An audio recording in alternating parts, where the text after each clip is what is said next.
banda che nella notte ha colpito l'Imoco Center, danni e razzia di soldi, gadget e magliette a 48 ore da gara 1 delle finali scudetto. Brutto risveglio, ma restiamo concentrati, dice il presidente Garbellotto. Tragico schianto fra 3 auto e una moto a Pian di Vedoia lungo la statale 51, tempestivi ma vani soccorsi nell'impatto. Il Centauro, una 34enne di Longarone, perde la vita. Per lungo tempo ha abusato della figliastra di 10 anni, la procura aveva chiesto 16 anni di reclusione, ma la Corte d'Assise ha condannato un 40enne a 5 anni e 6 mesi. La cacciata dalla giunta del leghista Muraro a Mogliano e la dura reazione della segreteria provinciale del Carroccio. Torna al suo posto, caso politico molto grave, a breve un confronto con il commissario di Fratelli d'Italia. Papa Leone arriverà in Veneto, l'impegno oggi in Vaticano nel corso di un breve colloquio con il presidente della regione Stefani, pronti ad accoglierlo, dice il governatore. Nell'informativa alla Camera, tra i temi l'appello di Giorgia Meloni alle regioni sul tema sanità e liste d'attesa, l'ipotesi della zona economica semplificata estesa a tutta Italia, ma tra le riforme e i progetti nessun passaggio della Premier sull'autonomia. Politica veneta in lutto, è morto a 95 anni Angelo Pavan, storico esponente della Democrazia Cristiana, da sindaco di Paese a senatore per 4 legislature, fu 3 volte sottosegretario. Prima campanella, le nuove scuole medie Stefanini inaugurate dopo 3 anni di lavoro. Qualcuno non ci credeva, obiettivo raggiunto e tempi rispettati, dice il sindaco Conte. Presentata a Genova la Dunata Nazionale degli Alpini, penne nere già in fermento, la città della Lanterna aspetta almeno 400.000 persone.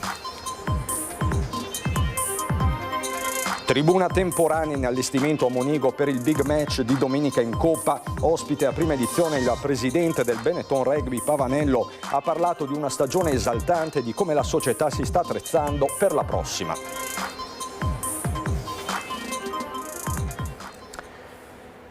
Bentrovati, buonasera telespettatrici e telespettatori di Antenna. Tra i tanti i temi fatti in questa edizione trevigiana dei nostri telegiornali, vi dico già che fra pochissimo andremo in via Botteniga a Treviso, dove c'è in corso una mobilitazione di uomini e mezzi. Vi mostro questa prima foto. Cos'è successo? Un albero si è abbattuto, si è sradicato a ridosso del canale e ha travolto un uomo.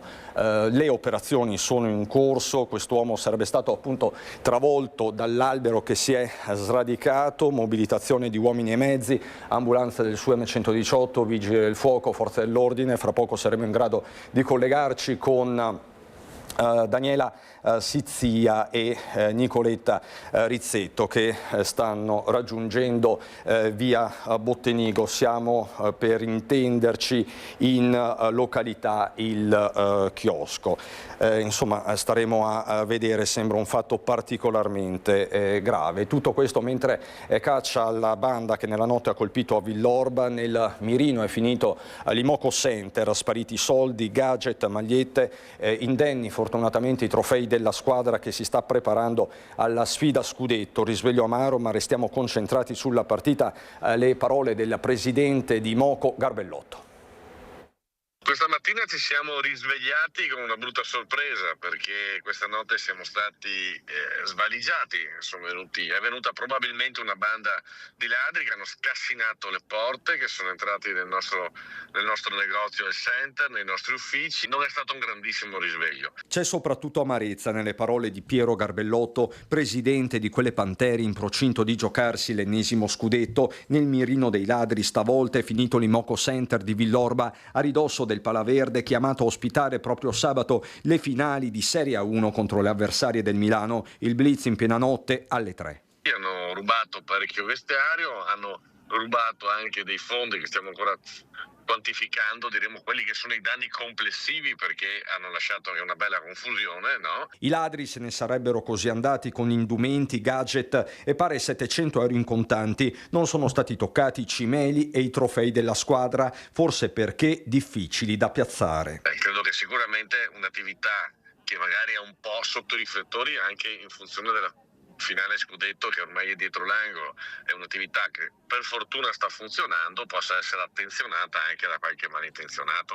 Non è un atto vandalico, è la volontà di fare proprio un furto con scasso, tant'è che, ripeto, le porte non sono state forzate ma scassinate. Immediata la denuncia ai carabinieri e caccia ai malviventi, forse una coppia entrata in azione travisata sotto la lente le immagini della videosorveglianza che da queste parti certo non manca. Anche il comune ha messo a disposizione le sue, conferma il sindaco di Villorba Francesco Soligo, che parla di un furto che colpisce non solo una realtà di eccellenza ma l'intera comunità. Per Garbellotto però ora la priorità è un'altra. Quantificheremo i danni, ma credo che la cosa importante per noi in questo momento sia quella di rimanere tranquilli, calmi e concentrati, perché tra 48 ore abbiamo una finale scudetto da giocarci.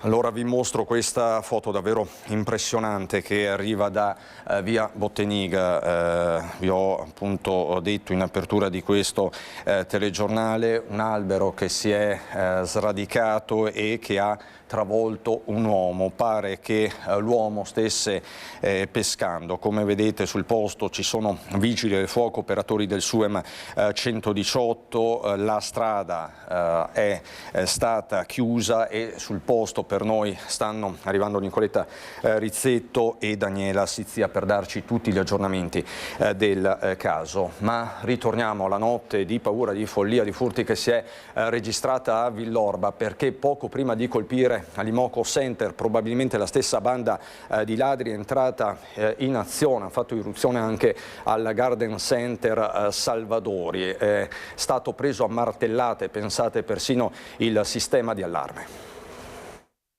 È successo che è suonato l'allarme verso l'1 di notte, il titolare è arrivato quasi immediatamente nell'arco di pochi minuti e ha trovato la porta scardinata e c'è stato un tentativo di apertura della cassaforte che non è riuscito. Queste le sequenze vissute all'azienda Agricoltura Salvadori in via Piava Lancenigo di Villorba, dove i ladri hanno avuto il tempo di perlustrare buona parte del garden prima di darsi alla fuga a mani vuote, e questo poco prima dell'1 di notte, numerose le tracce del loro passaggio. L'allarme è stato preso a martellate, veramente installato 5 giorni fa, perché abbiamo fatto un cambio di azienda e l'hanno preso a sprangate, a martellate, non sappiamo bene lo strumento che hanno utilizzato, ma evidentemente è stato proprio massacrato. I danni purtroppo sono molti e il problema di questi furti è proprio che fanno un sacco di danni che poi noi dobbiamo ovviamente risolvere. E qui da Salvadori ne sanno qualcosa, l'autunno scorso era andata molto peggio. C'è stato un furto probabilmente di qualcuno che aveva già visionato, in quel caso sono stati portati via degli attrezzi da lavoro abbastanza importanti, aprendo un ingresso, e quindi hanno portato via parecchia roba in quell'occasione, sì. Gli stessi ladri con ogni probabilità hanno poi colpito nella notte all'Imoco Center, che si trova a circa 1,5 chilometri di distanza. Forse cercavano liquidità facile, di certo qui da Salvadori ci si è subito rimboccati le maniche. Si alzano le difese, si potenziano i controlli, ma sembra non bastare mai. Bisogna avere continuamente allarmi, telecamere, controlli, giro di forze dell'ordine, qualsiasi cosa, perché non se ne può più. È continuamente. E meno male che non vengono quando siamo aperti. Furto di barbatelle nei campi di Arcade a ridosso del cimitero, 80 quelle sottratte nei terreni agricoli, insieme a numerosi pali destinati alla coltivazione, danni ingenti. Presentata una denuncia alle forze dell'ordine. A renderlo noto è lo stesso comune di Arcade, guidato dal sindaco Domenico Presti attraverso i suoi canali ufficiali. Si tratta di un gesto grave, vile e assolutamente da condannare, che colpisce non solo i diretti interessati ma l'intero senso civico del territorio. Si legge in una comunicazione dove peraltro si invitano i cittadini a collaborare alle indagini e segnalare movimenti sospetti. Per lungo tempo ha abusato della figliastra di 10 anni, la procura aveva chiesto 16 anni di reclusione, la Corte d'Assise ha condannato un quarantenne a 5 anni e 6 mesi.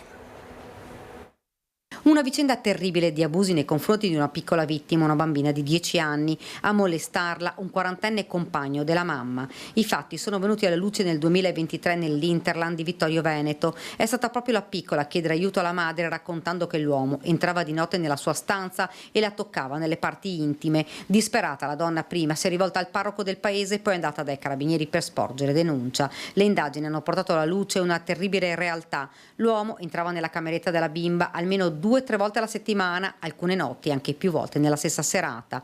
Non solo, ma la piccola non sarebbe stata l'unica vittima del quarantenne. L'uomo in passato avrebbe abusato anche delle sue 2 sorelle, allora adolescenti. Nel 2024 era stato colpito da una misura cautelare che gli vietava di avvicinarsi alla ragazzina con l'applicazione del braccialetto elettronico. La procura aveva chiesto 16 anni di reclusione, la Corte d'Assisi lo ha condannato a 5 anni e 6 mesi. Si attende ora il deposito delle motivazioni della sentenza. Droga e soldi in casa, arrestato dai carabinieri un pusher 44enne residente a Possagno. Trovati in casa ben 11.000 euro in contanti e 23 grammi di cocaina. È scattato l'arresto per un pusher 44enne. I carabinieri della stazione di Pieve del Grappa lo stavano monitorando da giorni dopo che avevano identificato e fermato in strada alcuni suoi clienti trovati in possesso di modiche quantità di droga per uso personale. Immediata la perquisizione domiciliare delegata dalla Procura della Repubblica per la ricerca di stupefacenti. I carabinieri si sono presentati a casa del 44enne di origini marocchine residente a Possagno con precedenti di polizia. I militari hanno trovato e sequestrato soldi e droga. Nelle scorse ore l'udienza con rito direttissimo in tribunale a Treviso è stato convalidato l'arresto con obbligo di firma. Lunedì alle 15:30 a Castelfranco Veneto, nella chiesa parrocchiale di Santa Maria della Pieve, i funerali di Diego Comacchio, morto nel giorno di Pasquetta a Rossano Veneto in sella alla sua amata motocicletta. Molto noto nella città del Giorgione, dove viveva e lavorava, si era scontrato con un'auto di rientro verso casa nel pomeriggio. Per l'uomo non c'era stato nulla da fare.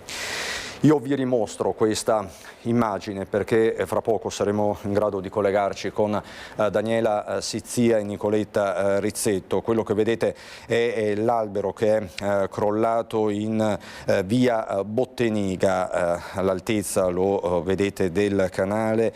Un uomo è rimasto sotto l'albero, è stato travolto. C'è stata una corsa contro il tempo, è ancora in corso per salvare quest'uomo che con ogni probabilità stava pescando. Lo vedete dalle immagini, un'immagine che racconta più di 1000 parole, un albero completamente sradicato a ridosso del canale. Sul posto vigili del fuoco, operatori del SUEM 118, forze dell'ordine. Fra pochissimo quindi ci collegheremo con Daniela Sizzia, ma appunto adesso la politica con lo strappo che si è consumato a Mogliano Veneto, la cacciata del vice sindaco Muraro da parte del primo cittadino Davide Bortolato, con la durissima presa di posizione della segreteria provinciale del Carroccio, torni al suo posto, caso politico molto grave, e a breve ci sarà un confronto con il commissario di Fratelli d'Italia. Noi chiediamo assolutamente il reintegro di Leonardo Muraro nel ruolo di vice sindaco e con tutte le deleghe che aveva prima. Una volta fatto questo passaggio ci si può sedere a dialogare. Bortolato ha già nominato di fatto un altro vice sindaco e già quel ruolo di fatto è già stato riassegnato. È un problema suo? Scelta sciagurata, giochetti di partito, e l'elenco potrebbe continuare. Sono le definizioni che il segretario provinciale della Lega Dimitri Coin dà della cacciata dalla giunta di Mogliano di Leonardo Muraro, a cui il sindaco Davide Bortolato ha revocato le deleghe, come pure la carica di vice sindaco, immediatamente riassegnata quest'ultima a Martina Cocito, assessora a bilancio, scuola e personale. I rapporti di forza tra Lega e Fratelli d'Italia a Mogliano sono un problema da tempo. Adesso la frattura si sposta dal livello amministrativo a quello politico. Mogliano, così come all'epoca Fratelli d'Italia disse a Mario Conte, sindaco di Treviso, che il congelamento delle deleghe degli assessori di Fratelli d'Italia era un problema politico perché un comune come quello di Treviso ha una valenza politica, io uso le stesse parole e dico che Mogliano è un comune, così come Treviso, con una valenza politica e non si possono togliere elementi di primo piano appartenenti a un altro partito senza prima fare i passaggi politici necessari ed evidenziare dei problemi se questi ci sono. La decisione di Bortolato non è stata condivisa con le segreterie. Coin fa sapere di averla appresa dalla stampa. Ne sono seguiti un incontro urgente col direttivo del Carroccio e una telefonata col commissario dei Meloniani Emanuele Loperfido, con cui nei prossimi giorni ci sarà un confronto di persona. Certo è che se Bortolato non tornerà sui suoi passi ci saranno delle conseguenze, se non a Mogliano, dove la maggioranza c'è anche senza la Lega, altrove. Condividiamo partecipate, condividiamo gestione del territorio, condividiamo strutture sovracomunali e se, come dicono loro, non c'è il rapporto fiduciario, è difficile governare ed andare avanti. Noi dobbiamo fare tutto quello che facciamo per il benessere dei cittadini e nell'interesse dei cittadini. Questi giochetti non vanno bene. Fanno il male della politica e fanno il male dei cittadini. Messaggio chiaro sia alla cerchia di Bortolato che al partito. Da parte sua il diretto interessato non crede alle giustificazioni addotte dal sindaco. Presenzialismo o qualche uscita di troppo non spiegano una defenestrazione con effetto immediato. Ritengo che siano più motivazioni politiche, non personali, perché le questioni in piedi sono parecchie, ci sono aspetti amministrativi nel quale ne ho parlato varie volte col sindaco e che non sono mai stati affrontati e sono anche particolarmente delicati. La sua colpa sarebbe stata dunque quella di aver tirato fuori dal cassetto questioni del passato rimaste irrisolte. Muraro ne è convinto, ma aggiunge non finisce qui. Credo che la porta non sia ancora chiusa, per cui vediamo quali saranno i proseguo di prossimi giorni, però sicuramente non è un passaggio solamente caratteriale fra me e il sindaco, ma siano problematiche politiche e forse anche sorte da qualche altra persona di sua fiducia che lo circonda, il famoso cerchio magico che purtroppo esiste. Daniela Sizia con Nicoletta Rizzetto è arrivata sul posto in via Botteniga. Vi rimostro l'immagine zoomata di quello che è successo, l'albero che si è sradicato, quindi veramente fra poco riusciremo a collegarci con Daniela. In corso appunto ci sono questi soccorsi, c'è questa mobilitazione.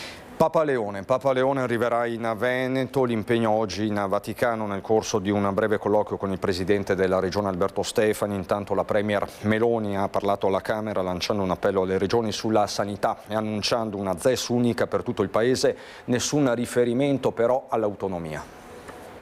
Oggi con gli atleti olimpici e paralimpici ho condiviso una grande emozione, quella di incontrare Papa Leone.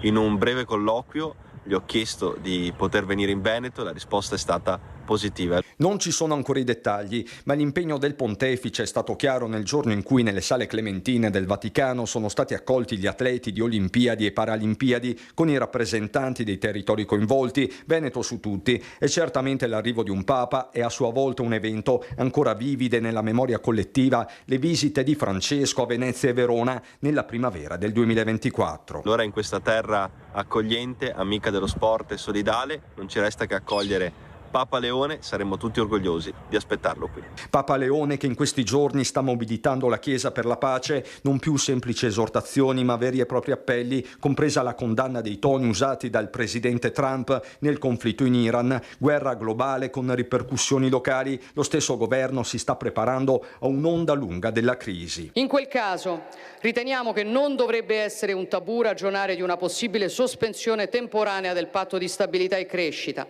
non una deroga per singolo Stato membro, ma un provvedimento generalizzato.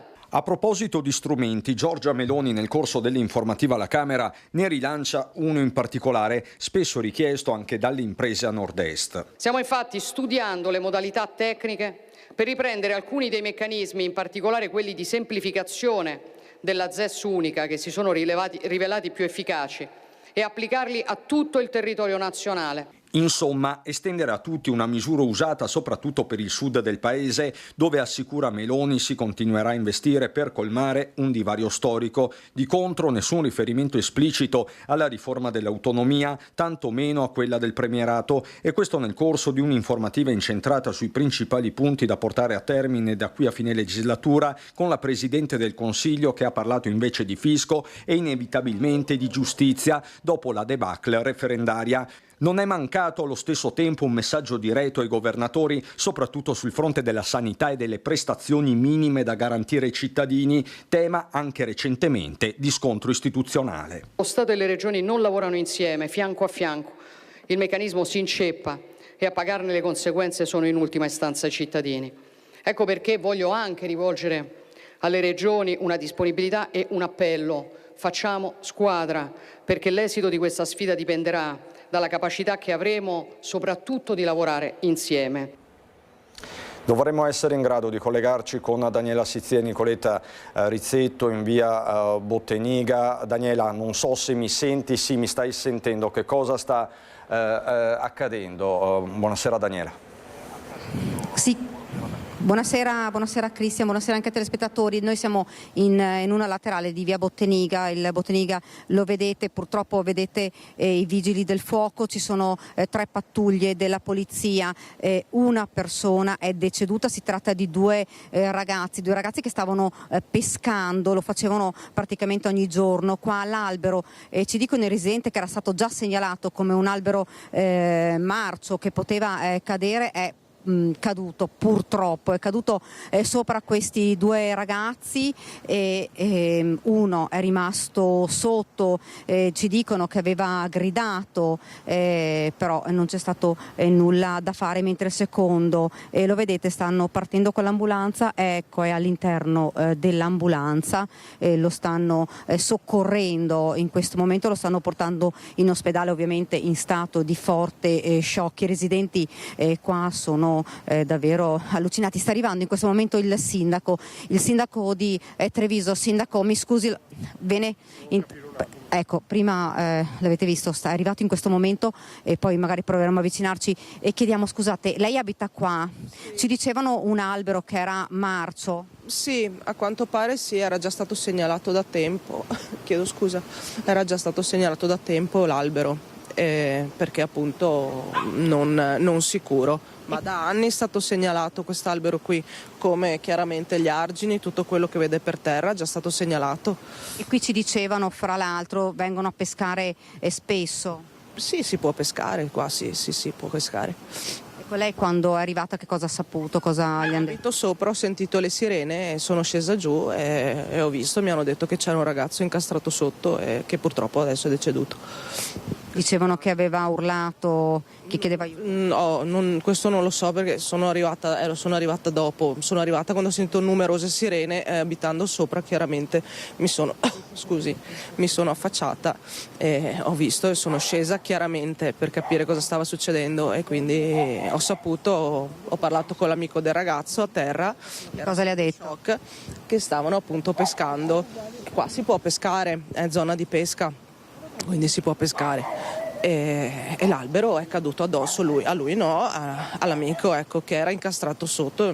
Un'ora più o meno, da quello che ho saputo, ci hanno messo per tagliare. Avevo chiesto al medico, il medico mi ha detto che la situazione a quanto pare era già critica e adesso abbiamo saputo appunto che è deceduto. È una grossa tragedia chiaramente per tutti noi qui e per tutti, per la famiglia. E poi... La conosceva questa persona? No, non la conoscevo, però questo conta poco, insomma è una tragedia enorme e poi lì in ascolto, perché basta guardare per terra, li vede gli argini, lo vede quell'argine lì, lo vede l'altro argine là, guardate là, ecco. Quello quando verrà via succederà un'altra tragedia, spreghiamo Dio di no, gli argini sono tutti marci, le radici sono tutte quante marce, bisognava aspettare il morto per intervenire e fare qualcosa.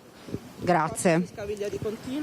Grazie signora. Come avete sentito, una tragedia immensa. È arrivato in questo momento il sindaco di Treviso, Mario Conte. Ovviamente non ha voluto parlare, è andato direttamente sul posto per cercare di capire che cos'è accaduto realmente. Avete sentito insomma una pianta marcia segnalata, probabilmente dicono i residenti già più volte, che è caduta proprio sopra le due persone che stavano pescando. Le ha travolte, sembra una persona sui 30 anni, ma ancora ovviamente non sappiamo nulla di più, probabile che abitasse in questa zona. Guarda Cristian, io adesso ti cedo la linea e tornerò con te se appena potrò avere il sindaco di Treviso, che in questo momento è dietro a questi mezzi e sta parlando con le forze dell'ordine.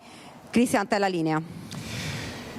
Daniela, grazie a te Nicoletta Rizzetto, ritorneremo da te fra poco. Come vedete è una situazione in evoluzione estremamente grave e delicata, c'è un decesso, vi dimostro l'albero che è caduto, che ha travolto questo ragazzo, ci diceva Daniela, che non ha avuto scampo, che si trovava quindi con un amico, vedete questa immagine in tutta la sua brutalità. Si è spento oggi a Treviso all'età di 95 anni Angelo Pavan, figura storica della democrazia cristiana trevigiana, senatore per 4 legislature a partire dal 1979, sottosegretario all'interno, alla difesa e infine al tesoro. Nel 1985 aveva rivestito anche la carica di sindaco di paese dal 1985 e fino al 2009 di presidente dell'Associazione Comuni della Marca Trevigiana. Nel 1994 era passato al Partito Popolare Italiano. Vasto il cordoglio per la sua scomparsa, dal presidente della regione Alberto Stefani al presidente dell'Anci Veneto Mario Conte fino a Maria Rosa Barazza e Marco Della Pietra, presidenti di Associazione Comuni e Centro Studi della Marca Trevigiana, istituzioni queste ultime di cui era presidente onorario e fondatore. Adesso per noi c'è qualche istante di pubblicità, ritorniamo fra pochissimo in diretta. Ritorniamo in diretta, pronti a collegarci in qualsiasi momento con Daniela Sizia e Nicoletta Rizzetto da via Botteniga, dove si è consumata una tragedia, un uomo travolto da un albero mentre stava pescando, è deceduto sul posto, lo avete visto, è arrivato anche il sindaco di Treviso Mario Conte, ci sono i vigili del fuoco, gli operatori del SUEM 118, le forze dell'ordine. Fra poco quindi ritorneremo da Daniela Sizia, ma andiamo avanti con il telegiornale, i temi della sanità, perché si definisce la nuova dirigenza dell'ULSS 2 con la nomina del nuovo presidente della conferenza dei sindaci e del direttore dei servizi socio-sanitari.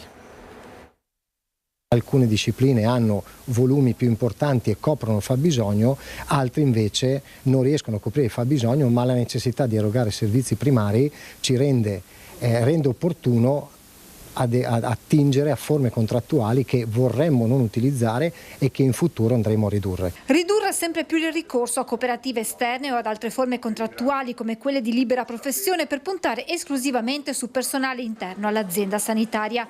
L'obiettivo della nuova dirigenza dell'ULSS 2 di Giancarlo Bizzarri è ben chiaro nonostante le attuali difficoltà legate proprio alla carenza di personale in alcune aree come quella dell'urgenza emergenza, con lo stanziamento di 166.000 euro per l'inserimento di 5 medici in più nel pronto soccorso attraverso la libera professione, e la FP-CGIL che esprime forte preoccupazione per una scelta che ancora una volta, evidenzia il sindacato, conferma l'assenza di una programmazione strutturale del personale ricorrendo a soluzioni temporanee. Da parte del nuovo direttore generale però l'impegno per valorizzare il personale interno è già iniziato, a partire dall'istituzione di una task force impegnata nella gestione delle risorse umane per valorizzarle non solo dal punto di vista economico, a partire dalle opportunità di crescita e mobilità all'interno della stessa azienda, rivedendo anche le modalità di premialità che guardino soprattutto all'individuo. Ma deve avere un rapporto con l'azienda che gli garantisca un percorso di crescita, e questo è quello che secondo noi è il primo incentivo a rimanere in azienda ed entrare in azienda. Quello del personale è un tema che torna in primo piano anche in vista dell'apertura delle case di comunità, le prime attive tra maggio e giugno. Su questo si concentrerà il lavoro del neopresidente della conferenza dei sindaci Francesco Soligo, eletto all'unanimità, che prende il posto dell'assessore regionale Paola Roma, e del nuovo direttore dei servizi sociosanitari Simona Sforzin, con una lunga esperienza all'azienda sanitaria di Trento. Il suo impegno sarà incentrato sulla riforma territoriale attraverso appunto le case di comunità, chiamate a rispondere ai bisogni dei cittadini, soprattutto con la presa in carico della cronicità e la gestione dell'urgenza non emergenza con presenza medica H24. La notte le guardie mediche e di giorno comunque una presenza che è tutto da costruire, non tanto in chi garantirà questa presenza, ma cosa faranno questi medici. 25 medici a tempo pieno il fabbisogno individuato per le nuove realtà. Il personale non mancherà per l'avvio del servizio, sottolinea il DG Bizzarri, che spiega come in futuro, dopo la firma dell'integrativo regionale, si punterà sui medici di medicina generale, con i quali ci sono già stati degli incontri con le prime adesioni. Di partire con i medici che già lavorano per noi come convenzionati, diciamo le cosiddette guardie mediche, i medici di continuità assistenziale, ma anche i nostri medici specialisti, e poi capire quali opportunità ci potranno venire dall'accordo integrativo regionale e anche come rendere di valore la presenza del medico di medicina generale dentro alle case di comunità. Ritmi di lavoro frenetici, carichi eccessivi, attacchi ed ansia di panico in ufficio, sciopero alla Previnet Previmedical di Preganziol, dove nell'ultimo anno ben 150 lavoratori hanno rassegnato le dimissioni. I sindacati chiedono un deciso cambio di rotta. È una questione di preoccupazione per quello che è una casa per noi. Noi passiamo la maggior parte del nostro tempo qui. Vedere andare tutto a rotoli è doloroso. Una casa sempre più stretta, con un clima ormai irrespirabile. Questa sembra diventata la Previnet Previmedical, importante azienda di servizi assicurativi del gruppo RB di via Forlanini a Preganziol, dove oltre un centinaio di dipendenti hanno incrociato le braccia, lamentando condizioni di lavoro al limite, assenza di smart working, orari, carichi, stress, tutto in aumento esponenziale. La situazione psicologica dei dipendenti è a rischio e ho assistito a delle situazioni di casi di scene di attacchi d'ansia in ufficio. Ho dovuto anche accompagnare personalmente una collega fuori dalla porta che si è seduta sulle scale, cioè cose che comunque prima non avvenivano, le situazioni erano normali e quindi questa cosa desta molta preoccupazione. Il quadro si è deteriorato nel tempo, spiegano dalla Filcams CGL. Nell'ultimo anno poi si è assistito a una vera e propria emorragia. 150 lavoratori e lavoratrici si sono dimessi, i carichi di lavoro non sono diminuiti ma ovviamente sono aumentati su chi è rimasto e i lavoratori si sono ridotti da circa 450 ai 300 attualmente per quanto riguarda Previnet, che è l'azienda più importante, come dicevamo prima, del gruppo. Eppure i bilanci sono solidi, dice Irone. Nel 2024 solo l'utile per Previnet è stato di 30 milioni di euro. Pare che quest'anno l'utile sia addirittura aumentato anche a fronte del fatto che il numero di lavoratori è diminuito. Resta quindi la mobilitazione, alla proprietà si chiedono ritmi sostenibili. Tolte la forza lavoro e l'aumento di lavoro che si sta prospettando, è difficile mantenere la situazione. E ritorniamo a Treviso città, dove quella di oggi doveva essere una giornata di festa per l'inaugurazione delle scuole Stefanini dopo 3 anni di lavori. Come sapete, questo clima di festa, di novità si è interrotto bruscamente questa sera. Fra poco torneremo a collegarci con via Botteniga con Daniela Sizzia, ma per l'appunto la mattinata era iniziata così alle Stefanini. Bortoletto Ermenegildo nel 1960 inaugurò le vecchie Stefanini, nel 2026 inaugura le nuove Stefanini. Prego. Vai.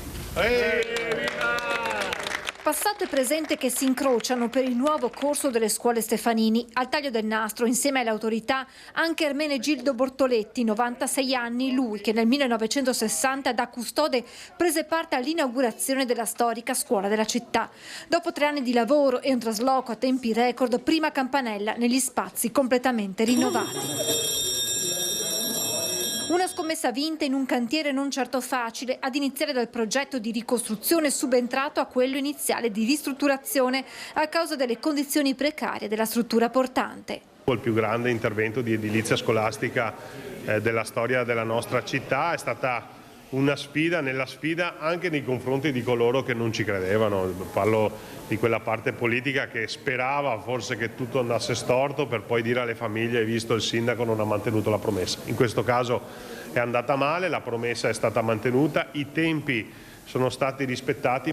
4 aule, 3 aule speciali, 6 laboratori, biblioteca, spazi amministrativi, infermeria, una palestra di 660 metri quadri, i numeri di una scuola ad elevatissima efficienza energetica. Rispetto alle vecchie Stefanini, il risparmio energetico corrisponde alla piantumazione di 1200 alberi all'anno.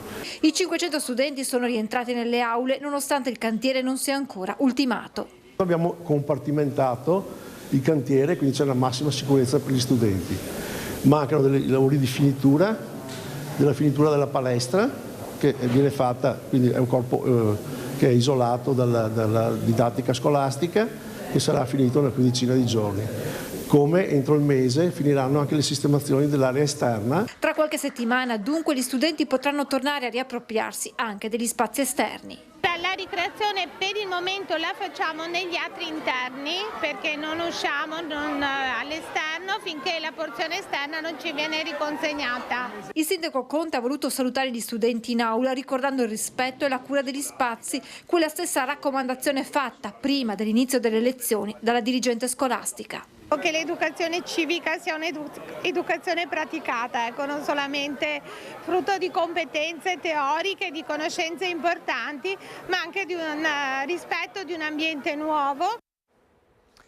E polemico sulla riapertura delle nuove Stefanini il consigliere comunale del Partito Democratico Marco Zavai: una scuola non può essere raccontata come completamente pronta quando ragazzi e personale vi entrano in condizioni che evidentemente normali non sono ancora. L'aspetto più evidente riguarda la ricreazione. Con la bella stagione che arriva ci si sarebbe aspettati una scuola finalmente aperta, pienamente fruibile anche nei suoi spazi esterni. Invece i ragazzi devono fare la ricreazione dentro, negli atri, e questo da solo basta a capire che non siamo ancora davanti a una situazione pienamente normale. Presenterò, conclude Zavai, un accesso agli atti per verificare puntualmente che sia tutto effettivamente in regola sotto il profilo dell'agibilità, dell'accessibilità e della piena idoneità degli spazi utilizzati dagli studenti e dal personale.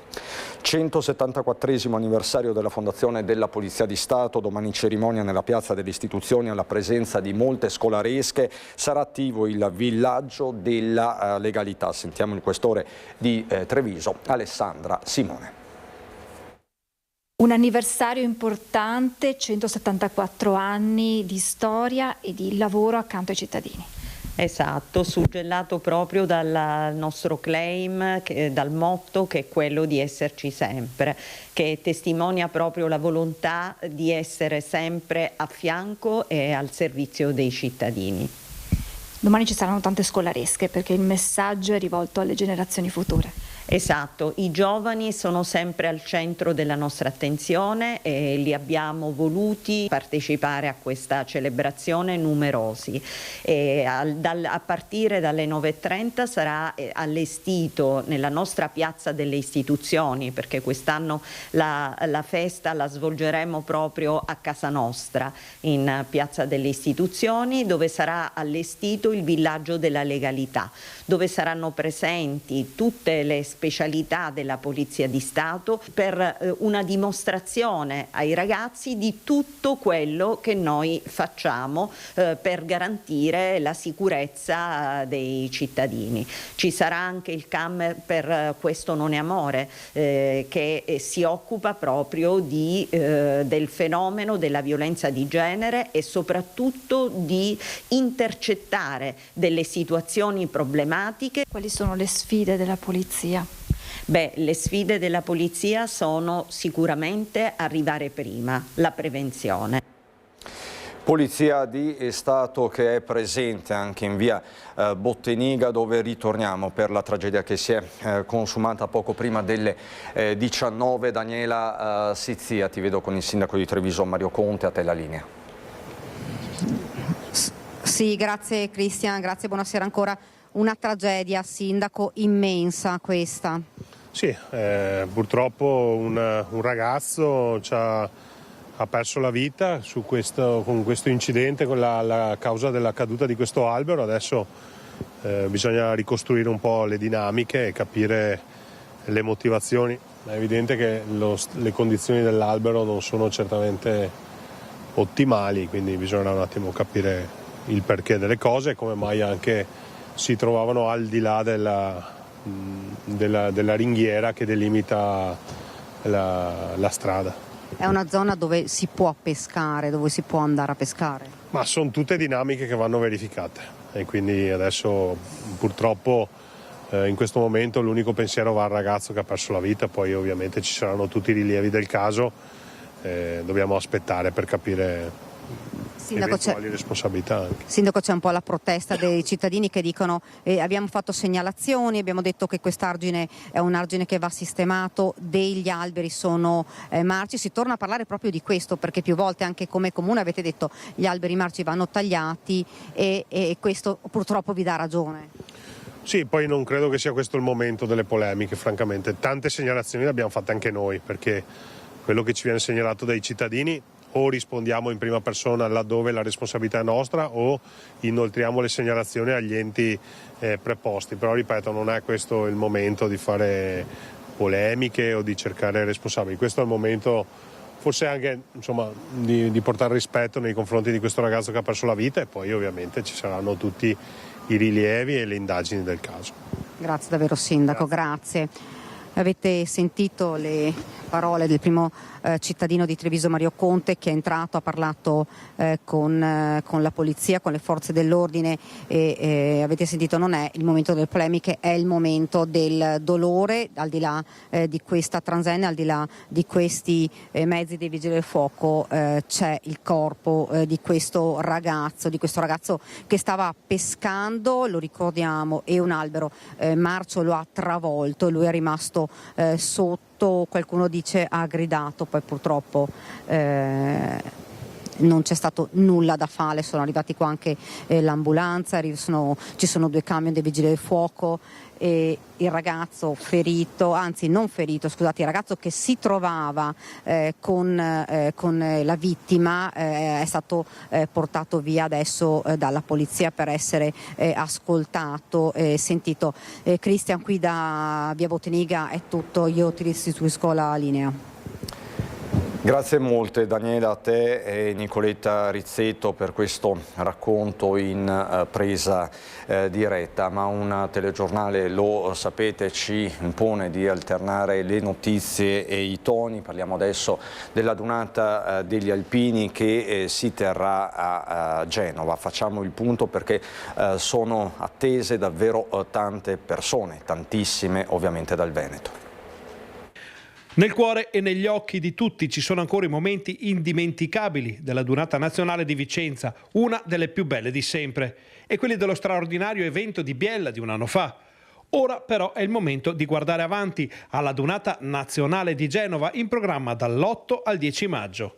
Si tratta della 97esima adunata nazionale delle penne nere che tornano nella città della Lanterna dopo 25 anni, portando con sé oltre 400.000 presenze. Il conto alla rovescia è già partito, manca poco e a Genova tutto è pronto, o quasi. Ormai siamo, oserei dire, addirittura d'arrivo, certamente ci sono ancora alcune cose da sistemare, da puntare, però ecco, ormai la macchina è in via di completamento. Quella di maggio sarà la 6ª adunata genovese degli alpini, a conferma del rapporto di grande amore che c'è fra le terre di Ponente e le penne nere. La città li ha sempre accolti e li accoglierà anche stavolta, quindi certamente, per carità, siamo avanti qualcuno con l'età, quindi ci vuole qualche agio in più rispetto al passato, ma io credo che Genova, come sempre, i genovesi e i liguri accoglieranno gli alpini a braccia aperte. L'ultimo appello è sì per gli alpini, ma viene da dire che sia quasi superfluo visto il successo delle ultime adunate.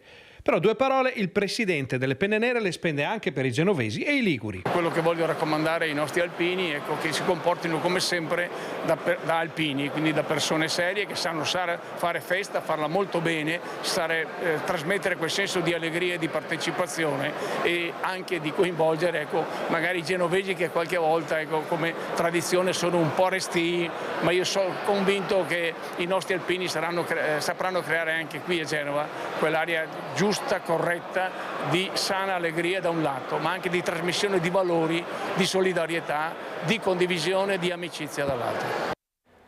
E a proposito di grandi eventi, tribuna temporanea in allestimento a Monigo per il Big Match di domenica in Coppa, ospite a prima edizione il presidente del Benetton Rugby Pavanello ha parlato di una stagione esaltante, di come la società si stia attrezzando per la prossima.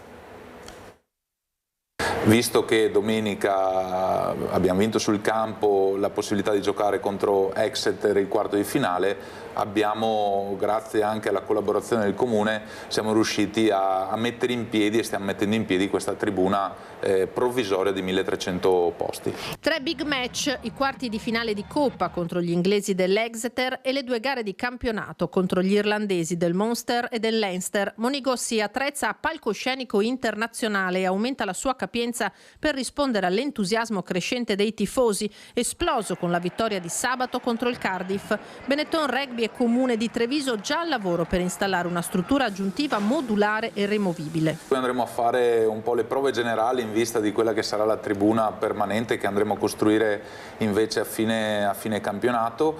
Questa tribuna provvisoria ci dà la possibilità di accogliere ancora di più un numero maggiore di tifosi.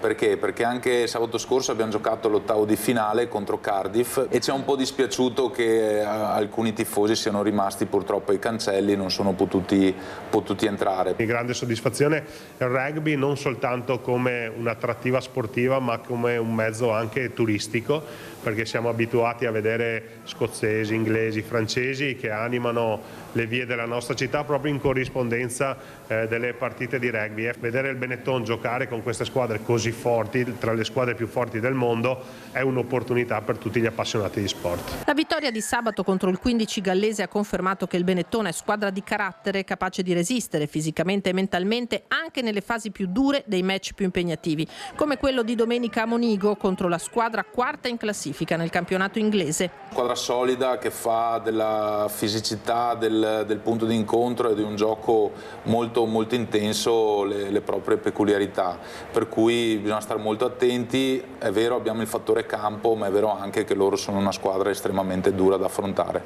Movimento in crescita il rugby a livello nazionale e territoriale per la stagione 2026-2027, in arrivo non solo il nuovo allenatore tra importanti innesti stranieri, ma soprattutto ci tengo a dirlo, arriveranno tantissimi giovani che avranno l'onere di cominciare questo nuovo ciclo con un nuovo staff, un nuovo allenatore, e per cui insomma ci sarà una bella rinfrescata della rosa. E se saranno invece i bambini i protagonisti del torneo Città di Treviso a metà maggio, in casa Benetton si punta molto anche sulle Red Panthers. E chi lo sa, magari nel giro di altri 2 o 3 anni portare a casa il titolo noi del campionato femminile. Andiamo adesso a Belluno.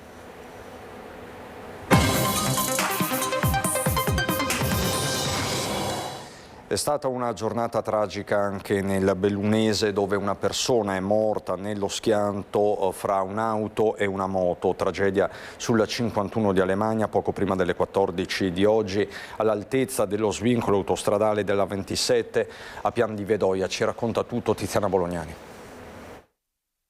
Lo schianto è stato violentissimo e dagli esiti purtroppo infausti. Un motociclista di 34 anni, Vincenzo Elefante, di Longarone, ha perso la vita nello scontro accaduto poco prima delle 14 di oggi all'altezza dell'uscita della A27 a Pian di Vedoia, in comune di Ponte nelle Alpi. La dinamica della terribile collisione fra la moto e 3 auto è valutata in queste ore dai carabinieri arrivati a Pian di Vedoia assieme ai mezzi di soccorso. Tra questi l'elicottero del SUEM decollato dalla base di Pieve di Cadore è rientrato subito dopo l'accertamento della morte del giovane Centauro, il cui corpo è rimasto sull'asfalto il tempo della definizione del nulla osta disposto dall'autorità giudiziaria. Tra le cause al vaglio l'eccessiva velocità o forse anche un'errata manovra dei conducenti delle auto coinvolte o dello stesso motociclista che, secondo le primissime informazioni, aveva imboccato la 51 di Alemagna in direzione Longarone dopo essere uscito dallo svincolo della A27.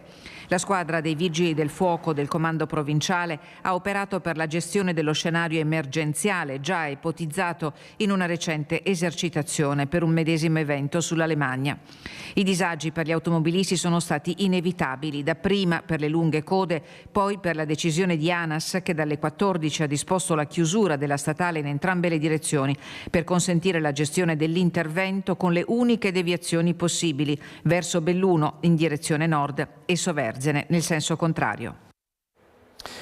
I temi dell'attualità alle Olimpiadi invernali e tutte le ripercussioni nel bene e nel male. Non sono ancora arrivati i fondi stanziati per il trasporto pubblico. La provincia di Belluno si è attivata per velocizzare le procedure di erogazione che vanno decisamente a rilento.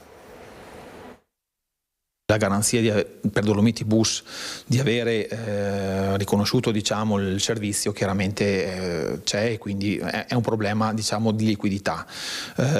Mi auguro non sia assolutamente un problema di impegno di spesa, perché ovviamente questo è garantito da provvedimenti presi già 1 anno e mezzo fa e quindi credo sia solo una questione di tempo. So per certo che ai massimi livelli regionali c'è stata un'interfaccia con i massimi livelli nazionali, quindi ministeriali, quindi mi auguro che nell'arco veramente di brevissimo si venga risolta la problematica che è legata solo, ripeto, a un passaggio documentale di carte da un ministero all'altro e poi alla regione. I soldi di cui parla il presidente della provincia di Belluno sono quelli dovuti a Dolomiti Bus per il servizio pubblico prestato in occasione delle Olimpiadi e Paralimpiadi invernali di Milano Cortina 2026. Si tratta di 9 dei 25 milioni stanziati a questo scopo per l'evento e nella stessa situazione si trovano gli altri enti che hanno effettuato analogo servizio, anche se con impegni di spesa diversi, tanto in Lombardia come in Trentino Alto Adige. La rendicontazione di Dolomiti Bus, che ha ricevuto degli anticipi, arriverà entro qualche giorno. Fatte le dovute verifiche, ci saranno poi 30 giorni per il pagamento. Vista l'entità della cifra, è ovvio che un ritardo nell'erogazione di quanto dovuto potrebbe causare problemi di gestione alla compagnia di trasporto bellunese. Ma io immagino di sì, ovviamente, immagino assolutamente sì, perché le spese sono state fatte, i carburanti sono stati pagati, il personale è stato pagato e le manutenzioni anche, quindi sicuramente il fatto che ci sia un ritardo eventualmente nella liquidazione di quanto dovuto a Dolomiti Bus potrebbe creare un problema, quindi io veramente mi auguro che questa cosa venga risolta in tempi brevissimi. La riapertura del Teatro della Sena a Feltre segna uno spartiacque sulla gestione dei siti culturali della provincia. Feltre si chiama fuori dall'ipotesi di rientrare nella Fondazione Teatri delle Dolomiti, ente la cui gestione sembra da tempo commissariale. A oltre 1 anno e mezzo dall'avvio dei lavori per la riscrittura dello statuto resta ancora incerto il futuro della Fondazione Teatri delle Dolomiti. Da Feltre arriva una posizione chiara. Il Comune conferma l'intenzione di non rientrare nell'ente, segnando una distanza netta rispetto al progetto di rilancio. La dimostrazione cristallina è arrivata durante la conferenza di presentazione della riapertura del Teatro della Sena, il cui progetto culturale è affidato al Teatro Stabile del Veneto, mentre della gestione pratica se ne occuperà la società Rodigina Acqua, che già cura altri siti culturali di Feltre, dalla Galleria Rizzarda alle Torri. La scelta di Feltre pesa e come, considerando il ruolo tra i soci fondatori assieme a Comune, Provincia di Belluno e Fondazione Cari Verona, senza scordare la Regione Veneto. Fra il 2011 e il 2013 si sfilano in successione Fondazione Cari Verona, Provincia e Comune di Feltre, Regione Veneto. Ritrovare coesione oggi anche con l'ingresso di altri partecipanti sostenitori potrebbe incidere non poco sulle prospettive della Teatri delle Dolomiti. Laconico l'assessore regionale Dario Bond. Crede che possa essere ricostituito questa squadra in provincia di Belluno per andare avanti con un'unica voce sulla cultura? Sarebbe auspicabile questo, però le dico che non sono tanto pronto su questa materia. Dopo la fase commissariale, il nuovo statuto nel 2017 sancisce un unico socio, il Comune di Belluno, mentre a tutt'oggi di altri possibili partner non c'è l'ombra. Resta invece il sostegno economico della Fondazione Cari Verona, che continua a garantire il proprio proprio contributo annuale e risorse sul progetto Culturlink avviato dall'ex presidente Massimo Ferigutti è tuttora in un limbo, esattamente come la produzione di una stagione teatrale propria. La gestione attuale, guidata dalla presidente Michela Marrone, si limita all'ordinaria amministrazione, conti in ordine ma nessun rilancio progettuale o strategico. Dal Comune di Belluno l'assessore alla cultura Raffaella Damiano assicura che i lavori sono in corso, ma nei fatti tutto resta fermo e mentre lo statuto redatto da un professionista esterno attende ancora una definizione condivisa, il rischio è che la fondazione rimanga sospesa, attiva sulla carta ma senza una direzione chiara per il futuro culturale del territorio. Rimaniamo a Feltre, dove un quadro trafugato più di 10 lustri or sono dalla Galleria Rizzarda è stato restituito alla città dai carabinieri del Nucleo Tutela Patrimonio di Torino. Torna alla Galleria Rizzarda il quadro di Filippo Palizzi, raffigurante il riposo della Pastorella, rubato nel lontano 1972. I carabinieri del Nucleo Tutela Patrimonio Culturale di Torino lo hanno restituito grazie alle indagini coordinate dalla Procura della Repubblica di Vercelli e grazie all'utilizzo di un sistema di intelligenza artificiale che elabora la ricerca nel web senza soluzione di continuità di opere d'arte trafugate, confrontandole con quelle conservate nella banca dati dei beni culturali illecitamente sottratti, che contiene informazioni su oltre 7 milioni di opere censite. Il quadro era stato localizzato in una nota casa d'asta piemontese con offerta all'incanto. Adesso noi guarderemo com'è lo stato, se è da restaurare, e poi la metteremo in mostra così tutti quanti potranno vederla ancora. Importantissimo soprattutto che sia ritornata nella casa del Rizzarda, perché era stata un'opera acquistata proprio da Carlo Rizzarda e donata alla città. E gli accertamenti susseguenti hanno portato al sequestro dell'opera proposta per la vendita da un cittadino piemontese che era nella completa buona fede. Si è quindi ricostruita, fin dove possibile, la catena possessoria del bene. La perizia e il riconoscimento effettuati dal personale della Galleria d'Arte Feltrina ne hanno confermato l'autenticità, identificandola come il dipinto rubato nel giugno 1972 che spinse le autorità di allora a chiudere al pubblico la galleria per poi riaprirla con un nuovo allestimento nel 2001.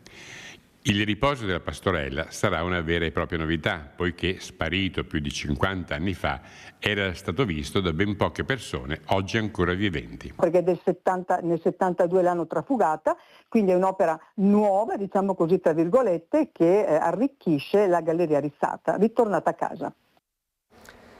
A Belluno sarà il disvelamento del monumento commemorativo ai caduti della Polizia di Stato, dare avvio domani mattina alle 10 al 174esimo anniversario della fondazione della Polizia, l'opera dello scultore Alessandro Mutto, e sarà posta all'ingresso della questura in via Volontari della Libertà. A seguire nel salone della prefettura sarà premiato il personale che si è distinto in operazioni di servizio e sarà consegnato un riconoscimento a una cittadina che ha collaborato a un'operazione di polizia. Alla cerimonia parteciperanno gli studenti del liceo musicale Renier di Belluno. E io vi lascio questa sera con questa immagine, perché sarà un'immagine che segnerà a lungo la storia della città di Treviso. L'albero che si è sradicato, è crollato nel tardo pomeriggio di oggi intorno alle 18:50 in via Botteniga, laterale di viale Luzzatti a Treviso. Ci siamo collegati con Daniela Sizia e Nicoletta Rizzetto. Un uomo è rimasto travolto e ucciso, si trovava con un amico, i due stavano pescando. Si tratta di un uomo trevigiano, non possiamo dare le generalità, non tutti i familiari, i conoscenti, gli amici sono stati avvisati e quindi appunto ci limitiamo a questa cronaca, la cronaca di una tragedia che qualcuno, lo avete sentito ai microfoni di Daniela Sizia, dava per annunciata. Più volte c'erano state delle segnalazioni. Sempre il sindaco di Treviso Mario Conte ai nostri microfoni ha detto questo è il momento del silenzio, del dolore, faremo tutti gli approfondimenti del caso. Questo è quello che vi dovevamo, chiaramente nelle prossime edizioni torneremo su questa tragedia e su tutti i fatti di cronaca. È davvero tutto per questa edizione trevigiana, non ci sono ulteriori aggiornamenti. Grazie per l'attenzione, buon proseguimento.